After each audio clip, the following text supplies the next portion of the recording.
Hey, Danny Matta here, founder of PT Biz, and today we're talking about UnitedHealth and why they are being criminally investigated. UnitedHealth is the largest health insurance company in the US, I believe, on the planet. Right? It is a massive company, huge stock, and one that is considered one of the sort of blue chip stocks within the Dow Jones Industrial, which is a basket of big stocks that's tracked. Now, why does this matter? That I'm talking about UnitedHealth. Why does it matter that UnitedHealth is being criminally investigated, which is a big deal by the Department of Justice? So here's what's going on. In the last 6 months, UnitedHealth has had a lot of bad shit happen. Okay, so their CEO was murdered, on his way to a meeting. Then the new CEO steps down, and it comes out recently that UnitedHealth is being criminally investigated for Medicare fraud, Medicare Advantage fraud in particular, right? So I am not a Medicare expert. In fact, in our clinic, we didn't even take anybody that was of Medicare age. We didn't accept it. Being a completely cash-based clinic just wasn't our avatar. It wasn't worth it for us to try to get involved with that or have a hybrid version of that, right? But when we look at a big organization like this that is enormous and is 50% lower than it was 6 months ago on its stock, that means it is getting absolutely clobbered. And not that it's the financials are off by a little bit. It's that something is systemically wrong with it. Now, this is something that we've known for a long time. Insurance companies suck. In fact, I wrote a whole book about it. It's called Fuck Insurance. And I wrote this, years ago. And it's not necessarily about the insurance company. It's about how you can create a cash-based clinic and not have to deal with these assholes. But we know they suck. And we know that they're not nice, as far as like wanting to give back to the consumer or whatever. Every year our deductibles go up. Every year our premiums go up, and we have less to show for it. We get denied constantly for claims. Like it is not a great thing that we have to deal with. It's not a great thing for our country, honestly. I think health insurance is probably our biggest problem that we could solve that could deal with a lot of other financial issues that we have. And we look at what's happening with Medicare Advantage and UnitedHealth, it's basically this. So Medicare Advantage it's privately paid for, essentially, by the government to health insurance companies to cover Medicare-aged individuals. So Medicare Advantage is essentially they're paying a contractor, in this example, UnitedHealth, to take care of the people that are of Medicare age. Now, it's based on risk factors. So again, I'm going to dumb this down as much as I can because it is kind of confusing. But essentially, the higher your risk is, the more money that the government pays you to have these people that you take care of for their health insurance.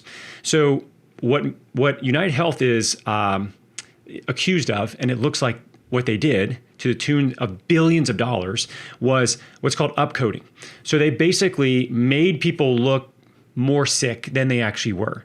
So if you can increase somebody's risk level, the government gives you more money because they assume this person is going to require more health care dollars because they're going to be going to the hospital more. They're dealing with more diseases, right?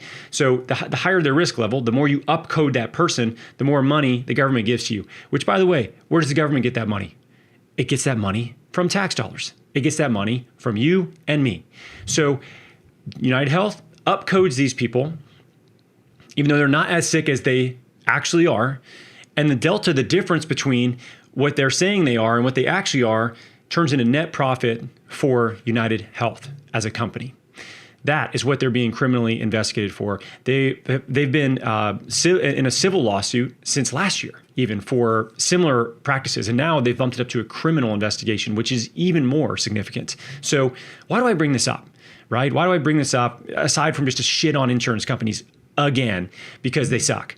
Well, I bring it up because this is just another example of why people are opting out of the system. They're opting out of insurance, wanting to use insurance, or even needing to be able to use their insurance. Many people are moving towards catastrophic plans that cover something terrible that happens to them, which hopefully nothing like that does. But if it did, they're covered by some variation of catastrophic healthcare or very high deductible healthcare.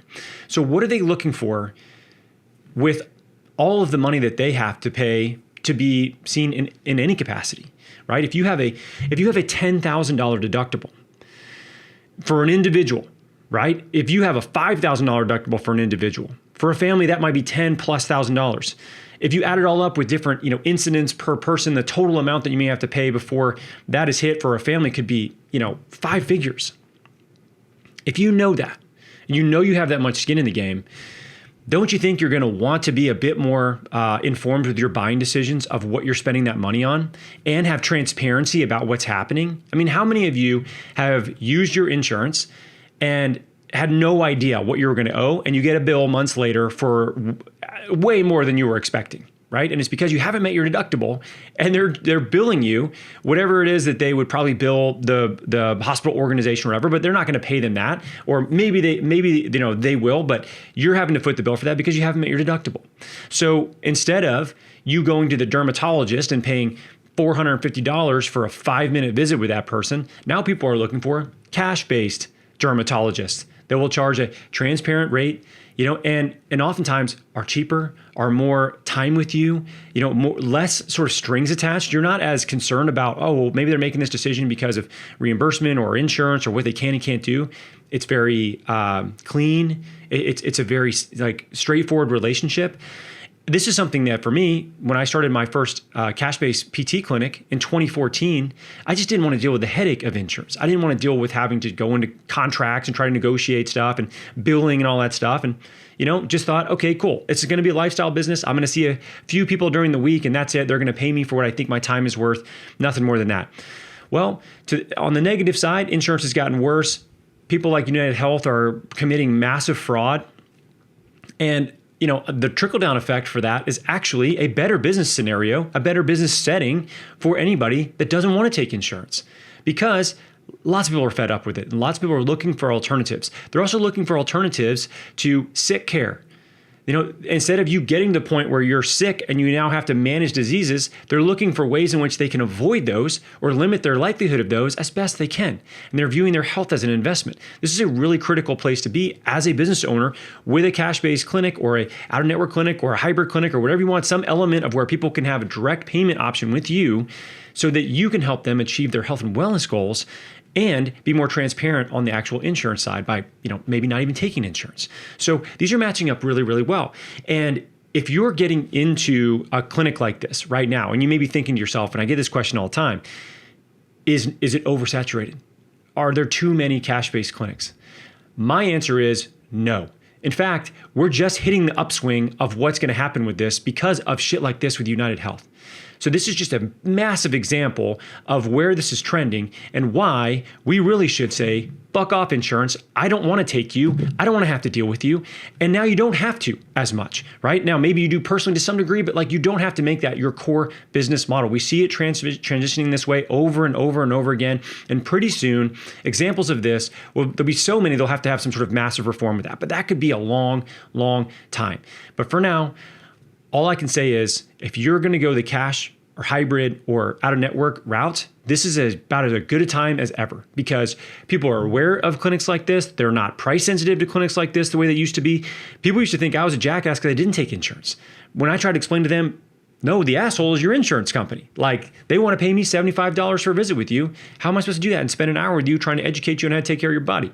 I can't do it. And now all these things are converging to where it's going to increase the likelihood that you can have success in these businesses. And there's going to be a lot bigger pie, I guess is a good way to put it, of what you can share. Even if you think you're started late, because there's thousands of clinics like this, you're not. Right? There will be thousands more in the next few years. It's going to continue to go that way until there's some sort of massive healthcare reform where people don't have as much direct out-of-pocket, expenses. And I don't see that happening anytime soon. So if you're looking to start or grow a clinic that is a cash-based clinic or more cash than insurance and more of a hybrid model, this is what we do. This is our wheelhouse. We've helped over 1,000 clinics do this, start, grow, scale, sell all across the country for the last 7-8 years. All right. This isn't our first rodeo. This isn't something that we just said, it would be fun to start like an education company for cash-based physical therapists. This is what our field is. I started a clinic like this. I've been in the profession of physical therapy, graduated in 2010. Like, this is something that I've seen now transition over the last decade and a half, and it's gone in a direction that is very positive for cash-based clinics. And we're very excited to help them really apply business skills to that and actually grow a business, and not necessarily just be a great clinician that happened to start a business, because that's not a way to win in business. You've got to improve your business skills if you want to compete, especially as there's more and more competition for clinics like this. So if you're interested in getting some help, head to physicaltherapybiz.com. You don't have to do it by yourself. You didn't go to physical therapy school alone and teach yourself. Why do you think you can start and grow a business by yourself? Like, it's not as easy as you might think it is. It's very hard. And we can show you exactly how to do it the right way. So thank you so much for watching. Thanks for listening. And I hope to see you on the next one.